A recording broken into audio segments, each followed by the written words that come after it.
미국에 D.L. 무디 선생님을 중심으로 한 대각성 부흥운동이 일어나고 있을 때입니다.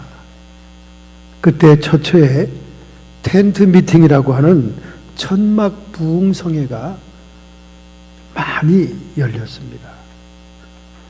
늦가을 서리가 내리고 날씨가 쌀쌀한 때에 뜨거운 천막 부흥의 열기가 무르익고 있었습니다. 초대형 천막에 입추의 여지 없이 수많은 사람이 부흥에 참석하고 준비 찬송의 뜨거운 열기가 불붙고 있었습니다. 그 예배 시간에 맞추어서 마차에서 내린 D.L. 무디 선생님께서 부흥의 장소로 들어가기 위해 걸어가고 있는데 바로 천막 끈으로 묶은 말뚝에 앉아가지고 12살 먹은 어린아이가 통곡을 하고 울고 있는 거예요. 너 왜 울고 있냐? 그렇게 물어봅니다. 그 천막 대집회 안내위원들이 16살 이하의 어린아이들은 절대 입장을 불가하고 있었습니다. 이 어린 소녀는 D.L. 선생님의 얼굴을 보고 그 말씀을 듣고자 해서 먼 길을 쫓아왔습니다. 그런데 안내위원들이 의해서 너는 16살이 안 되었으니까 못 들어간다. 그래서 쫓겨났어요. 날씨는 쌀쌀하고 누추한 옷을 입은 이 아이가 쭈그리고 울고 있었습니다. 그때 D.L. 무디 선생님이 입구로 들어가기 전에 그 아이의 손을 붙잡으면서 정말로 부흥회에 참석하기 위해서 먼 길을 왔냐? 그랬더니 그렇다고 우는 거예요. 어떻게 하면 들어갈 수 있냐고 이 모르는 아저씨한테 물어보는 거예요. 그러니까 긴 코트를 입고 있던 이 D.L. 무디 선생님이 자, 내 코트 속으로 숨으라. 그래서 코트를 탁 펼쳐가지고는 그 아이를 거기다가 조그만 아이니까 코트에다 감췄습니다. 그리고는 부흥의 장소로 들어갔어요. 그리고 통로를 따라 쭉 걸어갔습니다. 여느 때 같지 않게 강사님의 걸음이 좀 불편해 보였지만은 멀리서 마차를 타고 오시느라고 피곤했나 보다 이렇게 사람들이 생각했지 그 속에 어린아이가 있을 줄 꿈에도 몰랐던 거죠. 그리고는 강대상에 올라가서 부흥회를 다 마칠 때까지 강대상 뒷자리에 그 12살 아이를 앉혀놨다는 거예요. 할렐루야. 16살 이하의 어린아이, 부흥에 참석할 수 없는 아이일지라도 강사님의 외투자락에 숨어 들어가니까 강대상 윗자리에 턱하니 앉아가지고 수많은 사람들을 아래로 내려다보면서 부흥회를 처음부터 끝까지 잘 참석했다는 거예요. 그 후에 수십 년이 흐른 다음 또 다른 곳에서 부흥회를 인도하는데 젊은 청년이 헌신한다고 나와 기도를 받는데 바로 그 어린아이였던 것입니다. 여러분, 우리도 천국 가는 길 우리 주님의 옷자락에 숨겨서 간다면 틀림없이 들어갈 것입니다. 할렐루야. 요한복음 1장 12절에 말씀하고 있지 않습니까? 영접하는 자, 곧 그 이름을 믿는 자들에게는 하나님의 자녀가 되는 권세를 주었으니 이는 혈통으로나 육정으로나 사람의 뜻으로 나지 아니하고 우리 하나님께로서 난 자들이니라. 할렐루야. 여러분이 주님의 이름을 영접하고 그 이름을 믿는 자라면 우리 주님의 외투자락에 숨어 들어갈 수 있을 줄로 믿습니다. 할렐루야. 오늘 여러분과 제가 믿음이 장성하고 성장하기 위한 그 방법과 길이 무엇일까 하는 것이 에베소서에 나와 있습니다. 여러분, 이 에베소서는 교회론을 주로 얘기해서 교회 직분론과 또 교인들이 어떻게 교회 생활을 할 것에 대해서 자세히 기록한 편지입니다. 특별히 오늘 본문에 13절 전에 이는 성도들을 온전케 하여 봉사의 일을 하게 하며 그리스도의 몸을 세우게 하려 함이니라. 교회에 여러 말씀을 증거하는 직분자들을 준 이유가 그렇다는 거예요. 왜 이렇게 하나님께서는 직분자들을 우리에게 주었는가?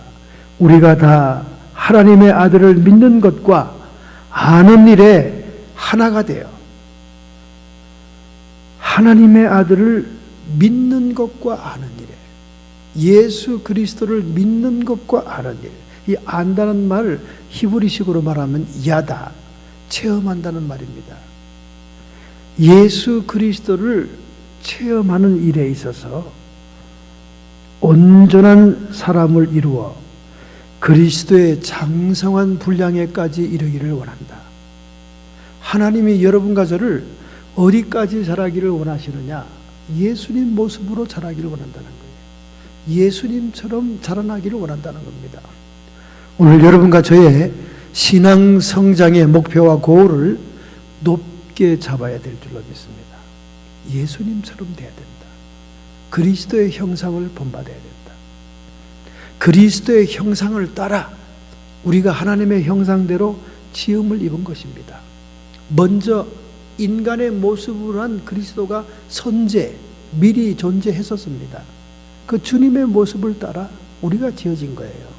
그래서 구약시대 사람의 모습으로 나타났던 여호와의 사자는 예수 그리스도다, 그렇게 얘기하고 있습니다. 이는 우리가 이제부터 어린아이가 되지 아니하여 사람의 계술과 간사한 유혹에 빠져 모든 교훈의 풍조에 밀려 요동치 않게 하랍니다. 우리가 어린아이가 되지 말자는 겁니다. 여러분, 어린아이들이 순전하지요. 순진합니다. 어린아이들은 백지와 같아요. 하얀 종이와 같습니다. 어린아이들이 순진한 대신 미혹을 당하기가 쉽고 넘어가기 쉽죠. 속아 넘어가기 잘합니다. 그래서 서울에서는 사탕 사주는 사람들, 아이들을 납치하는 납치범들이 사탕 사주고 또 헷갈리게 해서 애들을 데리고 가잖아요. 그 어린아이들이 무심코 따라가지 않습니까? 순진하니까. 그래서 우리는 더 이상 영적으로 어린아이가 돼서는 안 된다는 거예요. 언제까지나 우리가 젖이나 먹는 갓난아이 상태에 있어서는 안 된다는 겁니다. 왜냐하면 거짓으로 말하는 것에 넘어간다고 말이죠. 간사한 유혹, 내기에 달콤하고 미끼를 던지는 그런 유혹에 넘어갈 수 있다는 거예요. 사탕 사준다. 엄마가 보내서 왔다. 난 네 외삼촌이야. 애들이 모르고 따라가잖아요. 유혹에 빠져 모든 교훈과 풍조에 밀려 요동치 않게 하렵니다. 우리 어린아이와 같은 신앙을 가지고 있으면 그 신앙이 불안정하다는 거예요. 막 흔들리고 요동을 친다는 겁니다. 여러분, 이 지구상에서 가장 미숙한 상태가 어떤 상태입니까? 가장 미숙한 상태. 가장 미숙아가 누굽니까? 어머니 태 속에 있는 영아들, 어머니 자궁 속에 양수 속에 떠다니고 있는 영아들, 그 영아가 가장 미숙한 상태. 미숙하기 때문에 탯줄로 인정사정 없이 부모의, 어머니의 영양분을 빼먹습니다. 그래서 아기 나면 잇몸이 흔들리고 치아가 흔들리고 칼숨을 다 뺏기잖아요. 부모들이 잘 먹지 않으면 영양실조에 걸리잖아요. 자기밖에 모르죠. 자기 몸을 키우고 말해야 되니까. 이 영아들이 가장 미숙한 상태입니다. 우리 성도들이 자기밖에 모르는 상태의 영적인 상태는 바로 이 어린아이와 같은 상태, 미숙합니다. 오늘 여러분과 저의 신앙을 한번 진단해 봅시다. 신앙생활을 해도 나밖에 모르는가? 신앙생활을 해도 다른 사람을 배려할 줄을 모르는가? 신앙생활을 해도 이기적인 그런 욕심을 따라 하고 있는가? 자기를 한번 점검해 봐야 돼요. 사회적으로도 미숙한 사람은 어떤 사람입니까? 공중도덕을 안 지키는 사람이에요. 책임의식이 없는 사람입니다. 제멋대로 행하는 거예요. 자기 하고 싶은 대로. 미숙합니다. 어린아이와 같이 되지 아니하여 사람의 괴술과 간사한 유혹에 빠져 모든 교훈의 풍조에 밀려 요동치 않기 위해서, 흔들리지 않기 위해서 우리의 신앙이 성숙해야 된다. 그렇게 얘기하고 있는 거예요. 그 성숙의 정도는 예수 그리스도의 모양 형상까지 자라나야 된다 그 말입니다. 오직 사랑 안에서 참된 것을 하여 범사에 그에게까지 자랄지라. 예수님까지 자라야 된다 그 말입니다. 그는 머리니 곧 그리스도라.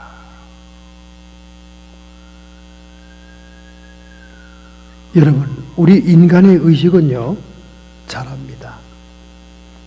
소크라테스는 이런 말을 했죠. 너 자신을 알라. 이 소크라테스 본래 자기 말이 아닙니다.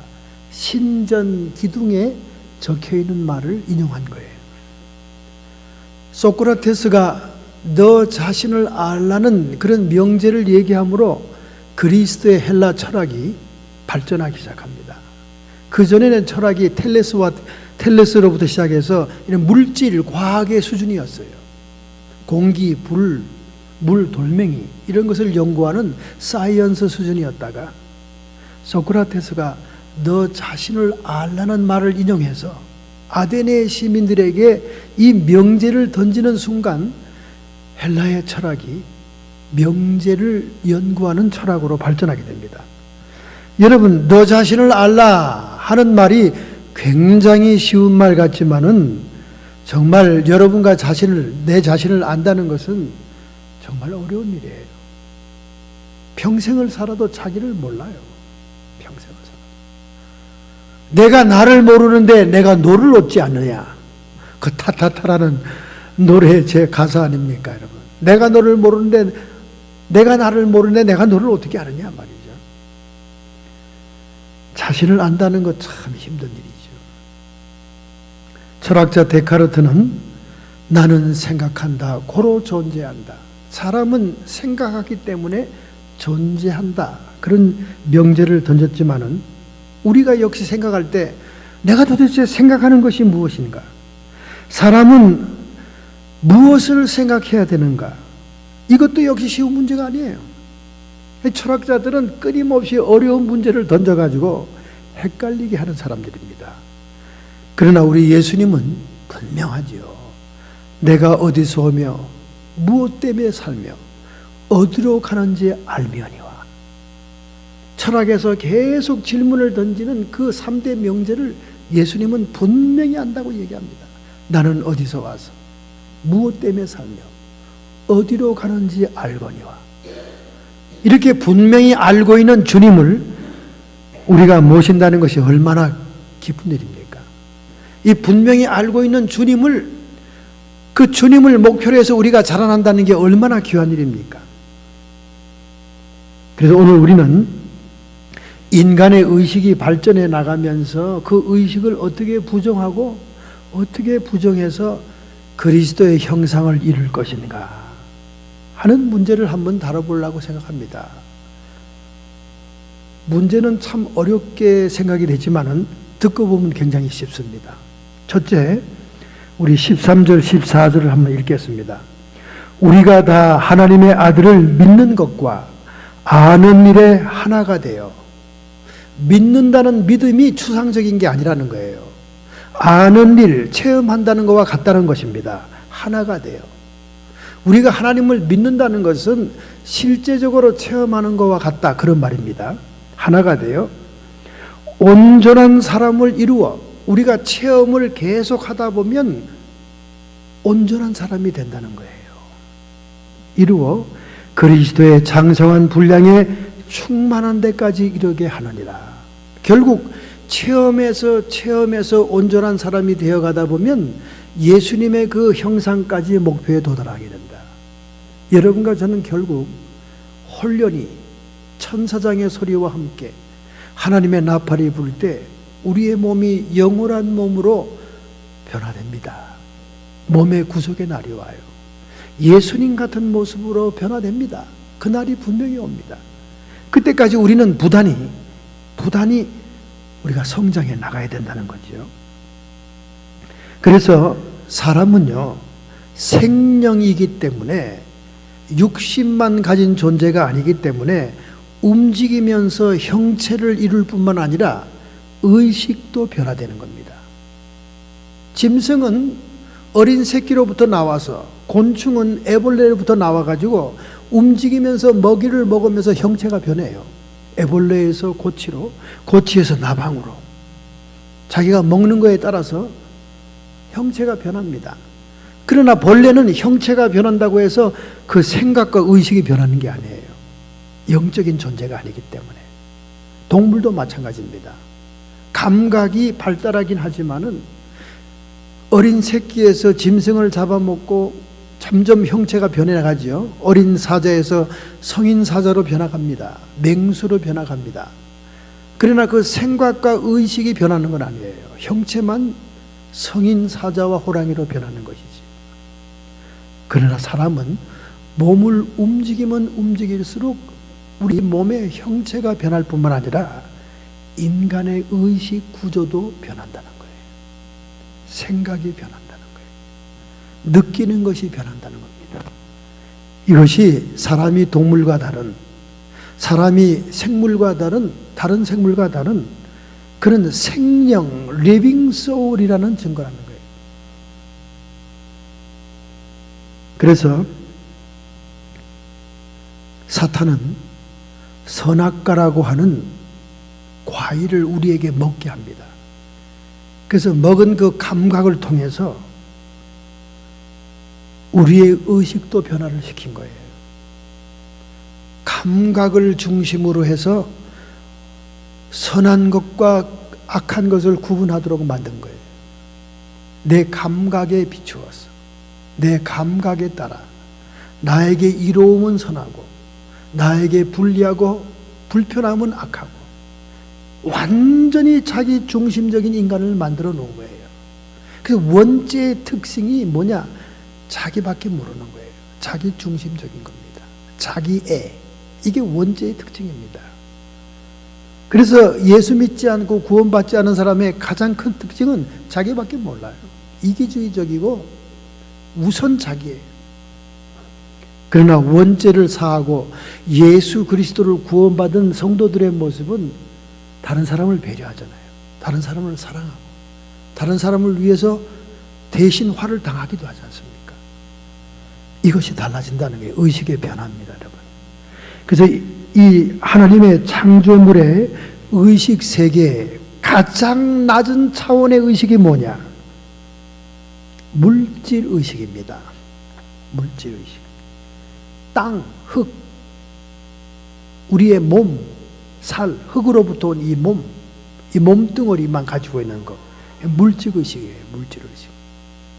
그래서 돈 하면서 자꾸 물질을 추구하는 그런 사람들의 의식세계는 가장 비천하고 낮은 의식세계인 거예요.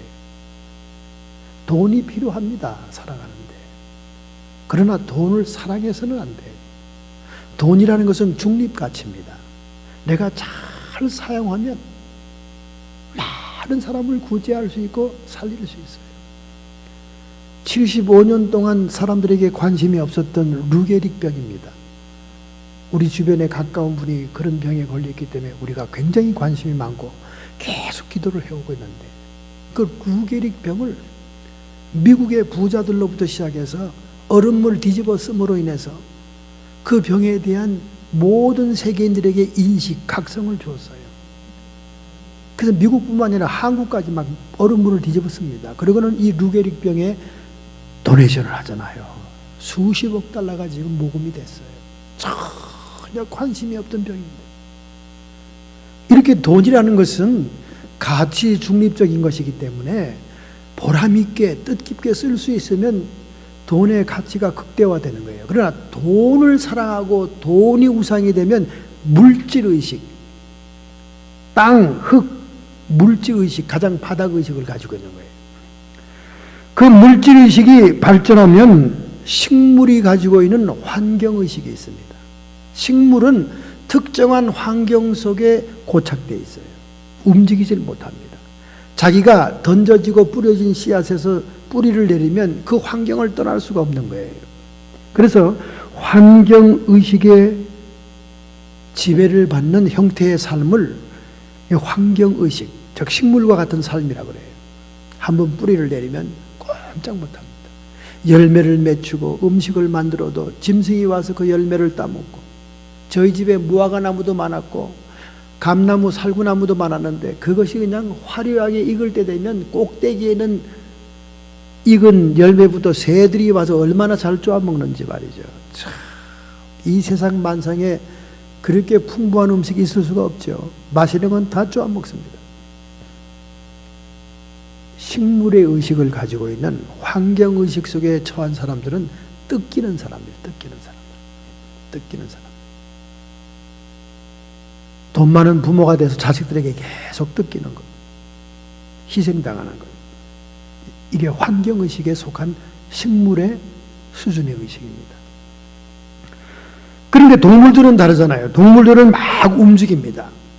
자기 욕망에 따라, 자기가 하고 싶은 거에 따라 막 움직입니다. 이게 본능의식의 지배를 받는 의식입니다. 본능의식.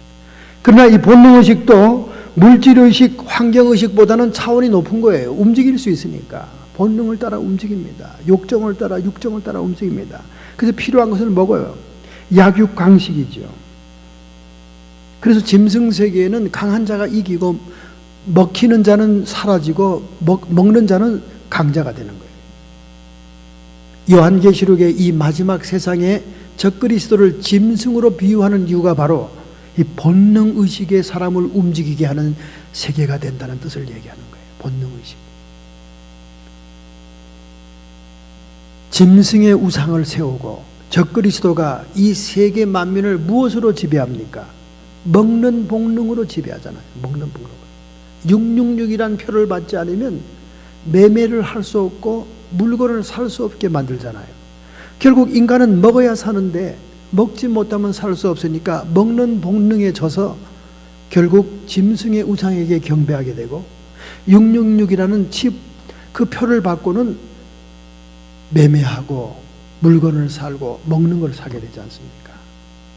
이런 인간의 본능을 지배하는 세계, 본능을 따라 이 모든 세계 인민을 한 손에 잡고 흔드는 그런 시대가 온다. 이 적그리스도의 시대.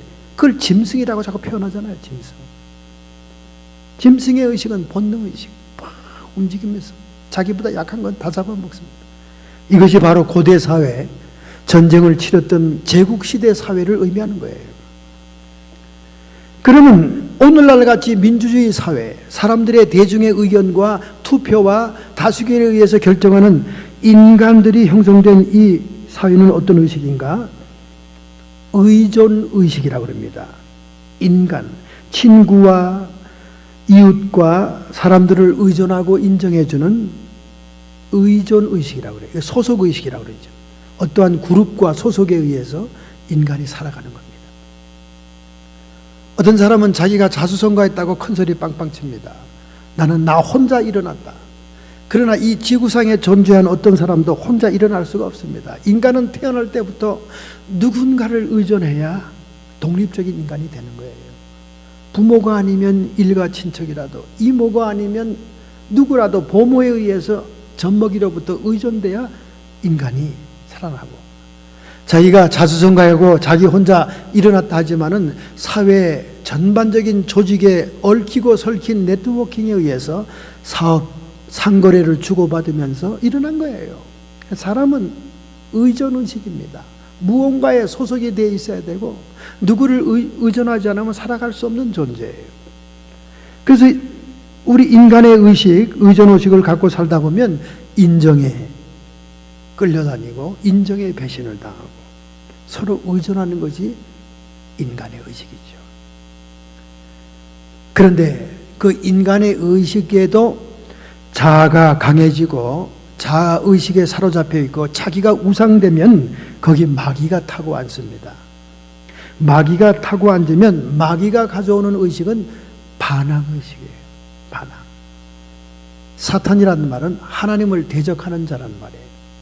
사탄이라는 존재가 생긴 것은 하나님을 수종든 천사가 하나님을 대항해서 하나님의 자리를 넘보는 반항의식에 의해서 생성된 거예요. 그래서 인간의 자의식 속에 자기가 우상이 되다 보면 사탄이 거기 자리 잡게 되고 반항의식을 심어줍니다.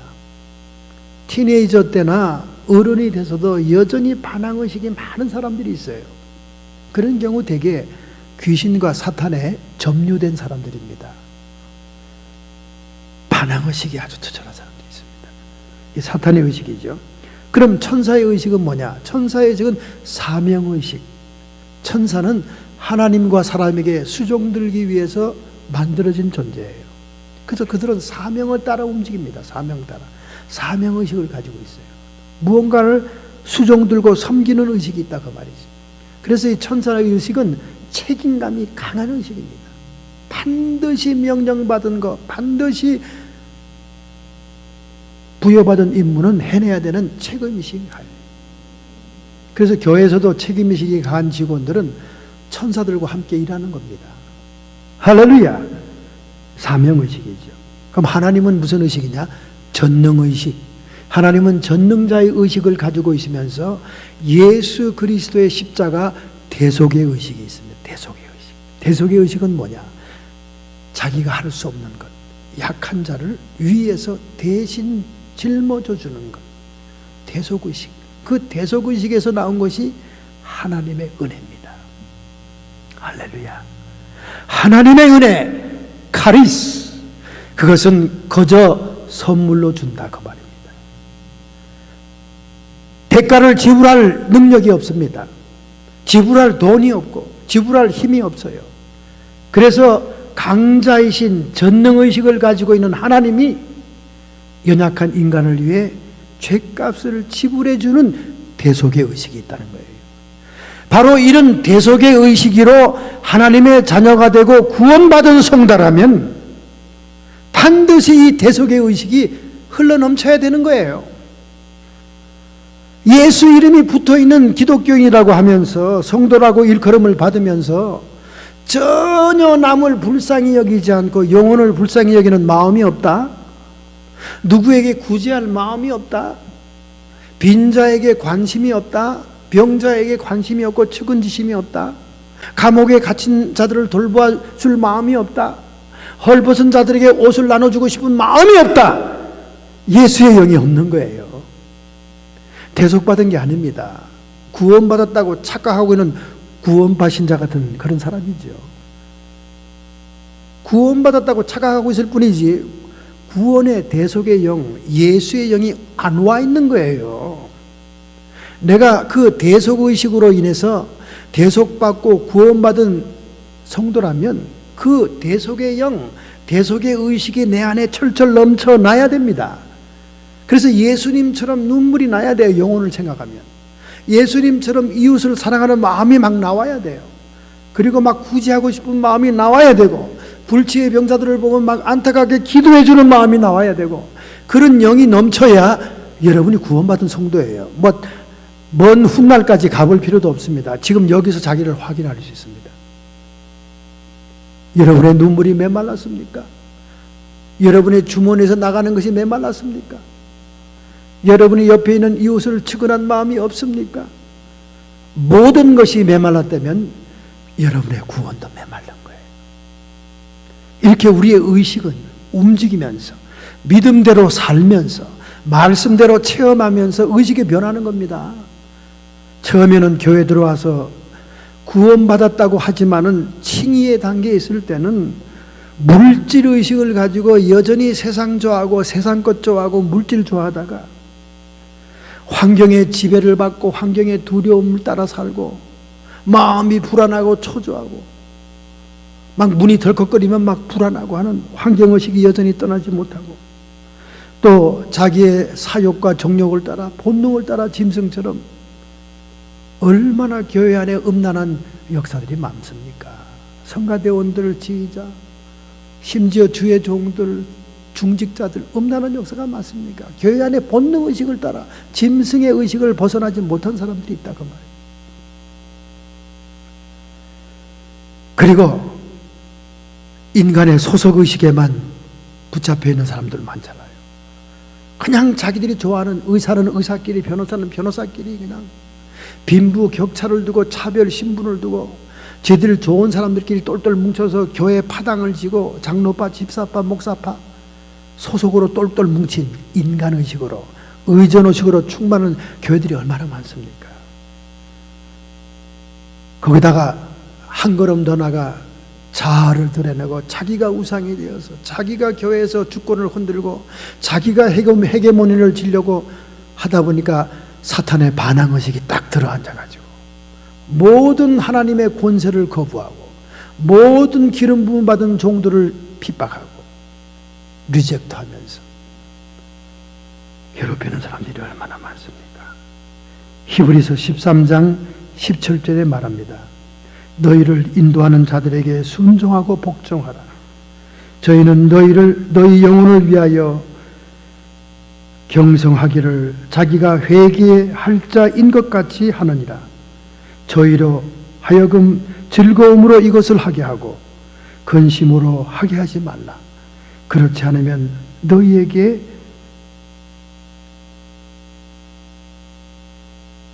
이익이 없느니라. 주의 종들이라도 불법을 행하는 자, 계명을 어기는 자들에게 이렇게 하라는 얘기는 아닙니다. 여러분. 요즘은 평소라도 주의 종들이 불법을 행하고 계명을 어기면 바른 말을 해야지요. 충고하고 책망해야지요.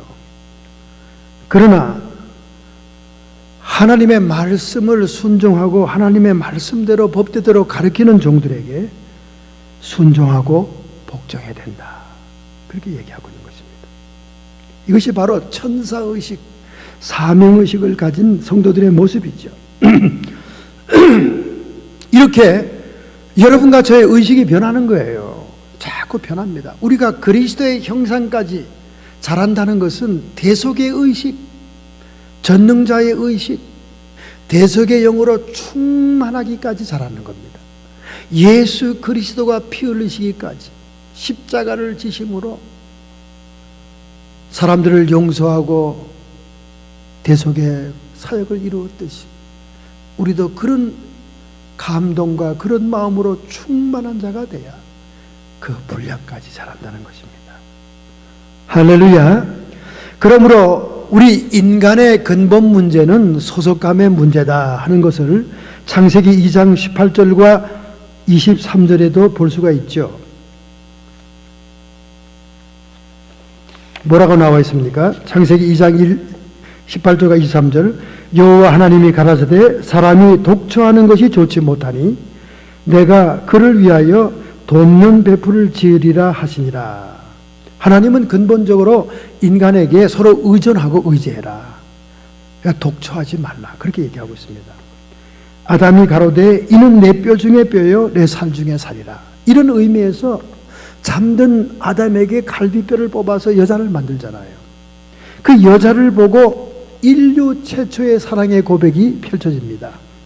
이는 내 뼈 중에 뼈요 살 중에 살이다.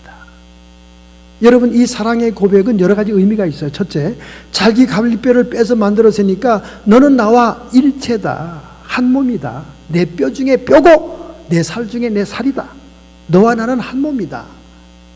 그래서 부부는 한 몸이다, 그렇게 얘기하는 거예요. 영도 섞입니다. 한 몸이 됩니다.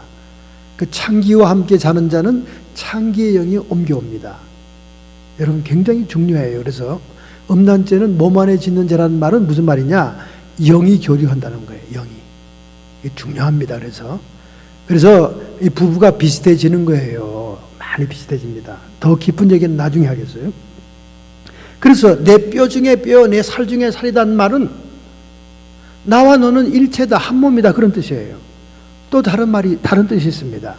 하와라고 하는 객체를 통해서 나라고 하는 주체를 의식한다, 그런 말입니다.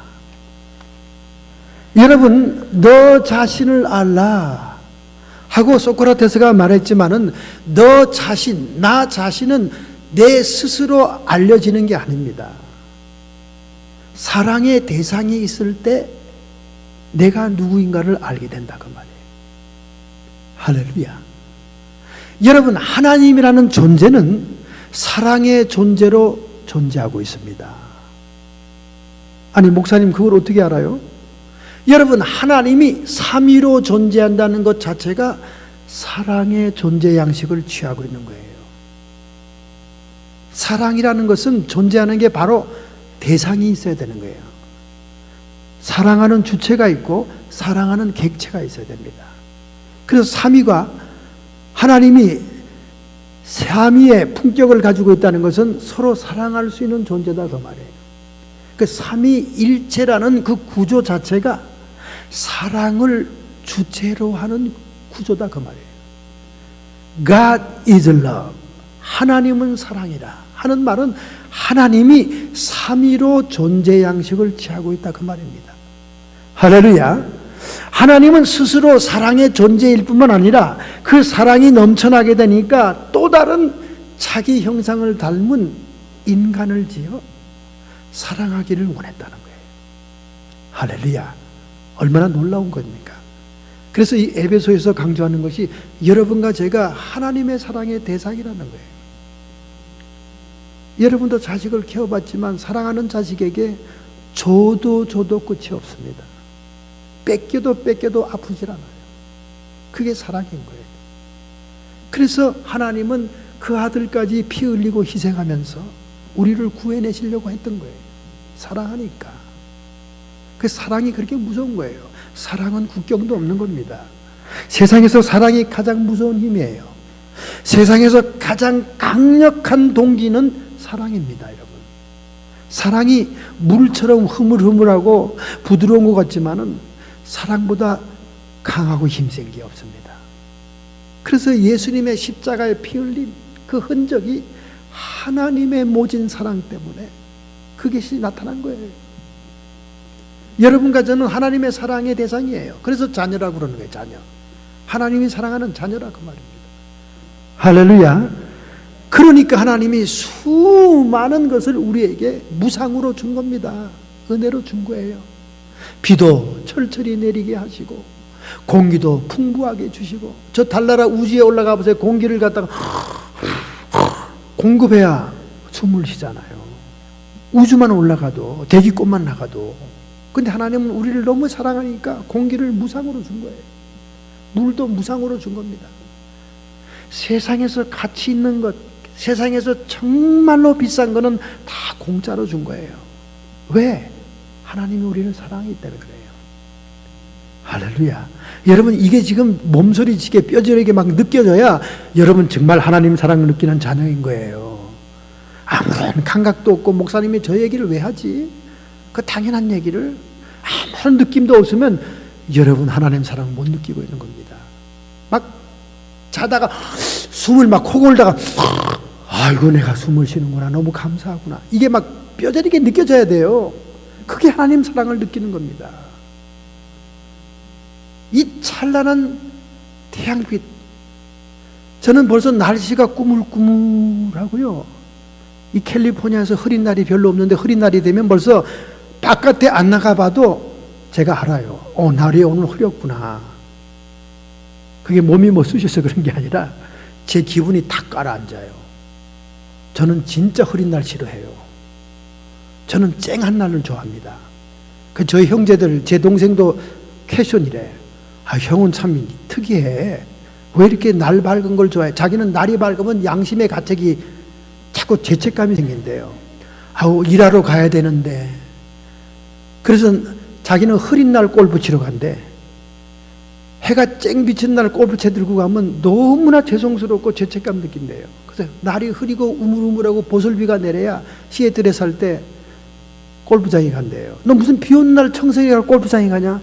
형, 나 비 오는 날 가야 마음이 놓여. 쨍한 날은 죄책감이 들어. 내가 왜 이러고 이 좋은 날에 골프나 치고 있지? 이런 생각이 든다는 거예요. 그 동생하고 저하고는 차이가 많죠. 저는 방 안에서 막 아침에 아직 나가보지도 않았지만은 무엇이 기분이 좀 찝찝하고 이상하고 뭐가 착가라앉아 뭐가 기분이 좀 이상해. 오늘 날씨 흐렸구나. 알아요. 몸이 증거가 오는 게 아니라 감정의 전화가 와요. 사인이. 그렇기 때문에 이 날씨가 창하고 말이죠. 저 혼자 다닐 때는 절대 에어컨을 안 켭니다. 뜨거운 사우나 같은 게 얼마나 좋은지 말이지. 뜨거운 사우나. 얼마나 그게 좋은지 저는 에어컨을 안 켜요. 혼자 다닐 때는. 하나님께 너무 감사한 거예요. 이렇게 좋은 날씨를 주어서. 막 그때 뼈저리게 느껴집니다. 하나님 사랑이. 여러분도 그런 사랑이 일상생활에서 느껴져야 돼요. 그게 하나님 사랑을 깨닫는 자녀죠. 결국 인간은 소속감의 문제입니다. 나와 부부, 그리고 나와 이웃. 우리 인간의 문제. 인간은 소속의식, 의존의식으로 사는 거예요. 그런데 양심이 이웃과의 한계를 책임집니다. 공중도덕이 있는 사람, 사회 규범과 질서를 지키는 사람은 양심이 있는 사람이에요. 양심. 근데 사회 규범과 도덕도 안 지키고 도덕질도 하다 보면 바늘도덕, 소도덕 되잖아요. 양심이 묻어지지 않습니까? 양심이 화에 맞은 것처럼 변하지요. 그래서 인간의 본능적이고 기본적인 양심은 변합니다. 자꾸 그 양심을 마비시키면 화인 맞은 양심이 돼요. 화인 맞았다는 말은 뭐냐? 불로 지졌다 그 말이에요. 더 이상 작동하지 않은 죽은 양심이다 그 말입니다. 그래서 막 양심이 불이 안 켜지니까 도둑질이고 뭐고 유감없이 하고 침도 탁 뱉고 꽁초도 버리고 사람이 안 보면 신문도 몇 장씩 훔치고 아무렇지도 않아요. 그런데 하나님은 이 양심을 우리 인간에게 준 거예요. 소속의식을 가지고 살 때 이웃과의 관계를 설정하고 다른 사람과의 관계를 설정할 때 양심의 라인을 넘지 말라 그 말입니다. 양심이 바짝거리고 불이 켜지는 만큼 해야 된다 그 말이에요. 이웃과의 배려와 책임에 양심에 하나님께서 반짝반짝 하게 한 거예요. 그래서 우리가 중생했다, 하나님의 자녀가 됐다 하는 것은 우리의 이 악한 양심, 화인 맞은 양심이 선한 양심으로 변했을 때입니다. 할렐루야. 베드로전서 3장 21절에 그 말씀이 있죠. 3장 21절. 물은 예수 그리스도의 부활하심으로 말미암아 이제 너희를 구원하는 편이 곧 세례라. 육체의 더러운 것만을 제하여 버림이 아니요 오직 선한 양심이 하나님을 향하여 찾아나가는 것이니라. 우리가 세례를 받았다, 중생했다, 회개했다는 것은 더러운 것만 씻은 게 아니라 그 말입니다. 우리 죽었던 양심이 선한 양심으로 반짝거리기 시작한다 그 말이에요. 꺼졌던 등대의 불이 켜지기 시작한다 그 말입니다. 그래서 그 선한 양심이 하나님을 향하여 부단히 찾아나가는 것, 그것이 중생의 모습이다. 그것이 하나님의 자녀가 된 모습이다. 할렐루야. 여러분의 양심이 죽은 상태라면 여러분 중생한 게 아니에요. 여러분의 양심이 무뎌 그냥 탁 지나가다 뭐 탁 볼펜 가지고 가 아무렇지도 않아. 그럼 여러분 이미 중생의 불이 꺼진 거예요. 뭐 구원받았다고 큰 소리 치지 마세요. 뭐 한 번 해병은 영원한 해병이고 한 번 하나님의 자녀는 영원한 하나님의 자녀, 그딴 소리 하지 말라니까. 어디서 그런 엉터리 교리를 가지고 자기를 속이고 성도를 속이고 온 교회를 속여서 지옥의 자식을 만들려고 그래. 여러분의 양심이 죽었으면 꺼진 거예요. 영혼의 불이 꺼진 거야. 영혼의 등불이 꺼진 거예요. 임마누엘 칸트는 말했습니다. 하늘에는 명멸하는 별빛이 있듯이 우리 인간의 마음에는 반짝이는 양심이 있다. 그 양심이 꺼졌으면 중생의 불이 꺼진 거예요. 버림받은 겁니다. 성경에 나오잖아요. 한번 은혜를 맛보고 은사를 맛보고 성령을 체험하고도 현저히 예수를 십자가에 못 박는 자가 있고 버림받은 자가 있다고 얘기하잖아요. 우리가 양심이 죽지 않도록 선한 양심이 부단히 하나님을 찾아가도록 우리의 소속의식의 등대가 되는 양심을 잘 간수해야 됩니다. 양심을 영어로 콘시언스라고 그래요. 콘이라고는 한 접두사, together, 함께라는 접두사 콘과 플러스 사이언스, 사이언스는 과학을 얘기하고 아는 지식을 얘기합니다. 양심이란 뭐냐? 콘, together, 함께 아는 지식이다.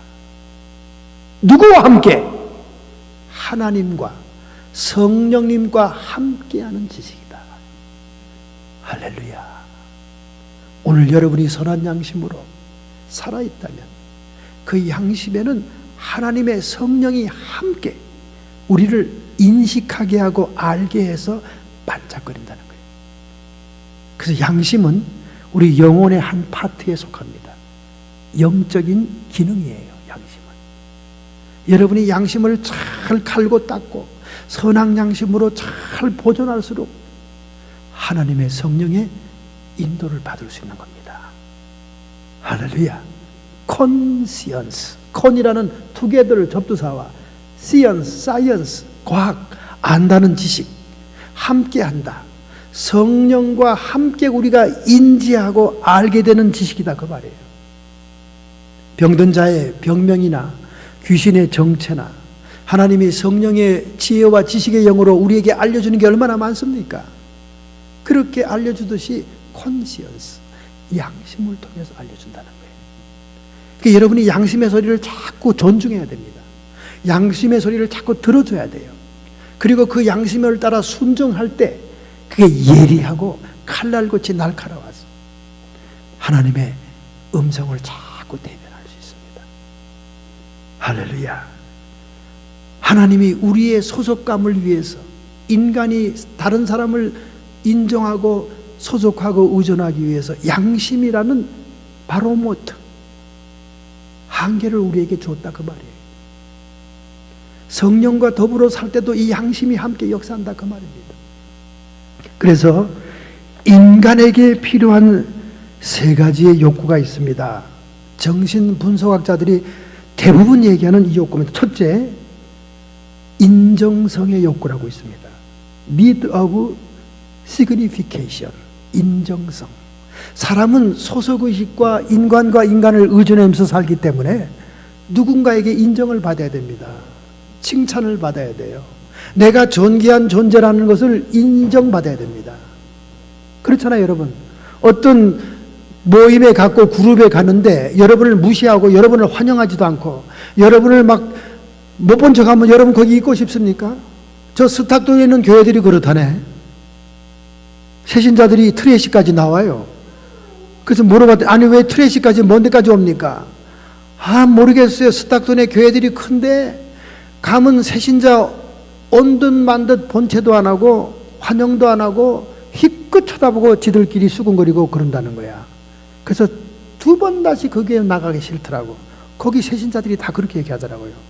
아마 그쪽 교회들이 큰 교회들이 많으니까 배가 좀 부르신가 봐. 네, 그런 것 같아요. 사람들은 인정성에 니드가 있습니다. 두 번째는 안정성의 니드가 있습니다. Need of security. 사람은 어디 가나 자기가 컴포트 해야 돼요. 안정감을 느껴야 됩니다. 뭐가 불안하고 막 그러면 얼른 밖으로 나가잖아요. 배도 막 요동을 치고 막 불안해서 막 물에 막 뒤집어질 것 같으면 얼른 부둣가로 돌아 나가지 않습니까? 안정감이 있어야 돼요. 왜냐하면 소속의식으로 사는 인간이기 때문에. 세 번째, 인간에게는 무엇이 필요합니까? 인정성과 안정성이 필요하고 그 다음에 세 번째는 두말할 것 없이 소속감이 필요한 거죠. 소속성, need of belonging. 소속이 필요하다는 거예요. 그 사람들은 어느 교회 혼자 이번 주일은 초신자로 갔지만 다음 주일 되면 벌써 어떤 그룹에 벌써 소속되어 있는 거예요. 교회가 잘 자라게 하려면 소속을 만들어 줘야 됩니다. 그래서 두 번째 말씀이 바로 그거지요. 15, 16절을 한번 보겠습니다. 15, 16절. 오직 사랑 안에서 참된 것을 하여 범사에 그에게까지 자랄지라. 그런 머리니 곧 그리시더라. 어떻게 자라게 되냐? 기능적이고 방법적인 얘기를 16절에 하고 있습니다. 그에게서 온몸이 각마디를 통하여, 각마디, 조인트, 각마디를 통하여 도움을 입음으로 연락하고 상합하여 각 지체의 분량대로 역사하여 그 몸을 자라게 하며 사랑 안에서 스스로 세우느니라. 우리가 이렇게 잘 성장하고 자라려면 마디에, 조인트에 연결이 돼야 된다는 거예요. 여러분, 우리 이 인체에 272종류의 마디가 있다고 그러지 않습니까? 이 마디에 다 연결이 돼 있어야 몸이 제대로 지탱하고 유지가 되는 것처럼 우리가 그리스도 안에 은혜로 자라고 선한 양심으로 하나님을 찾아가기 위해서는 교회 안에 마디에 소속이 돼야 된다는 거예요. 사람의 세 가지의 니드, 인정성, 안정성, 소속성, need of belonging, 소속을 해야 된다는 거예요. 그래서 교회에 사도와 또는 선지자와 복음 전환자와 목사와 교사를 주었다고 그러지 않습니까? 말씀 전하는 자를 주었다고 그랬습니다. 구약 시대에는 제사장은 교육하는, 말씀을 교육하는 자였습니다. 선지자는 말씀이 임하는 자였습니다. 훈련을 하는 사람이었습니다. 그런데 신약 시대에는 예수 그리스도께서 말씀이 육신이 되어 우리 가운데로 들어왔습니다. 할렐루야. 이거는 창세기 2장의 말씀이 실현된 거예요. 창세기 2장. 이는 내 뼈 중에 뼈요 살 중에 살이로다. 계속해서 요한복음에 보면 먹고 마셔야 된다는 거예요. 그 피를 마시고 그 살을 먹어야 된다는 겁니다. 이 말은 무슨 말이냐? 우리 인간이 서로 사랑한다 할 때 사람을 마음으로 받아들이는 거예요. 우리가 사람을 의식하고 사람을 사랑한다는 것은 그 사람을 우리 마음에 받아들이는 겁니다. 그래서 구약시대에는 교육하는 말씀, 임하는 말씀으로 제사장과 선지자를 통해서 얘기했지만은 신약시대에는 예수님이 말씀이 육신이 되어 우리 가운데 들어오셨다 그 말입니다. 할렐루야! 얼마나 놀라운 은혜입니까, 여러분? 여러분, 사랑하는 사람 잃어버리면 상사병 걸리잖아요. 상사병이 뭡니까? 마음의 병이잖아요. 그 마음에 들어왔던 사람을 상실하니까 마음의 병이 들잖아요. 사람은 속으로 받아들이는 겁니다. 그래서 예수 그리스도가 말씀이 육신이 되어 이제 우리 안으로 들어왔다는 거예요. 할렐루야. 그래서 우리는 이런 말씀의 사역자로 부름을 받은 주의 종들에게 마디로 연결이 돼야 됩니다. 멘토가 있어야 되는 거예요. 스승이 있어야 됩니다. 제자들은 스승에 의해서 나는 거예요. 그래서 예수님이 제자 훈련이라는 방법으로 복음 전도를 시행한 겁니다.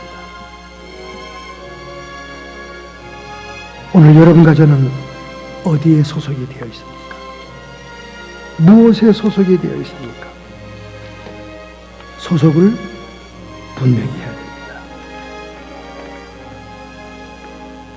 요한일서 4장 4절부터 6절에 말씀합니다.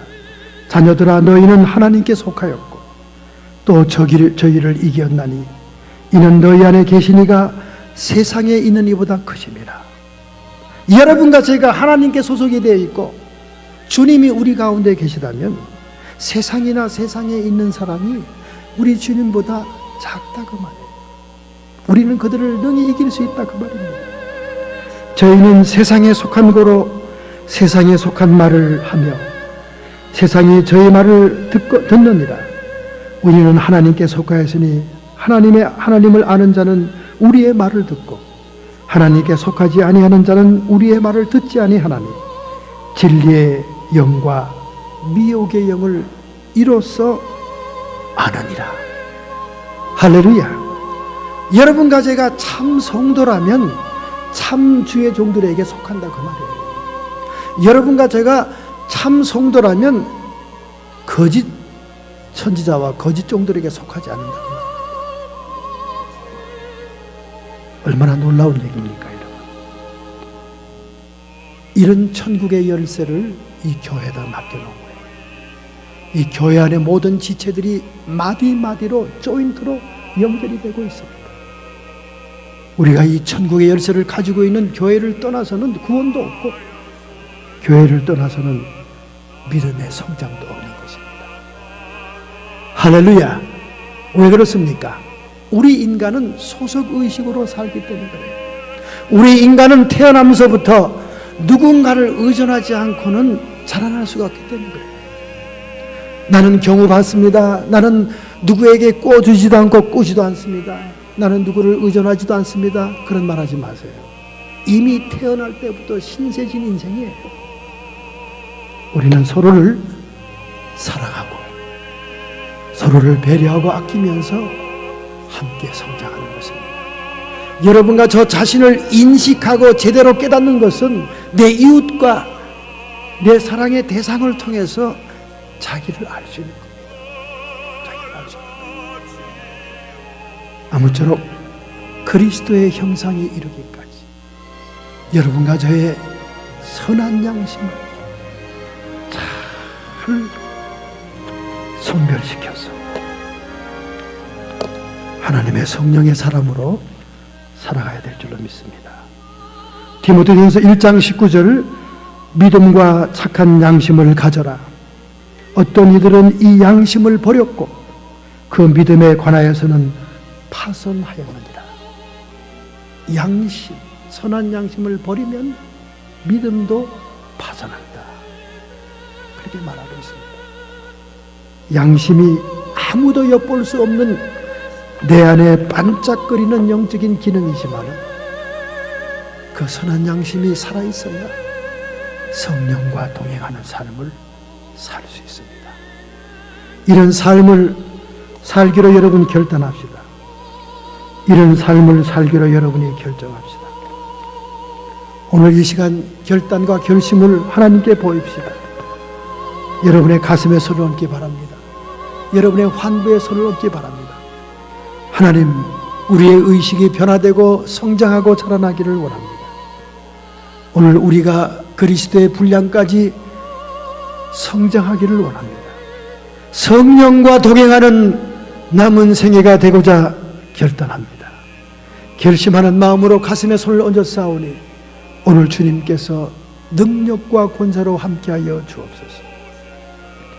성도의 육체와 정신의 역사는 모든 질병들은 예수님의 이름 권세로 치료함을 받을지어다. 우리의 마음속에 세상을 의식하며 세상을 사랑하며 사욕과 정욕을 따라 삶을 원해서 불안과 초조와 양심이 묻어진 것을 깨트려 버리고 오직 성령과 더불어 사는 선한 양심이 부단히 하나님을 향하여 나가게 주시옵소서. 악한 마귀 사탄 귀신들 해방하는 세력들아, 예수님의 이름 권세로 쫓김 받을지어다. 우리 하나님께서 우리와 함께 계심을 감사합니다. 하나님 영광 받아 주시옵소서. 예수님의 이름으로 감사하며 축복하며 기도하옵나이다.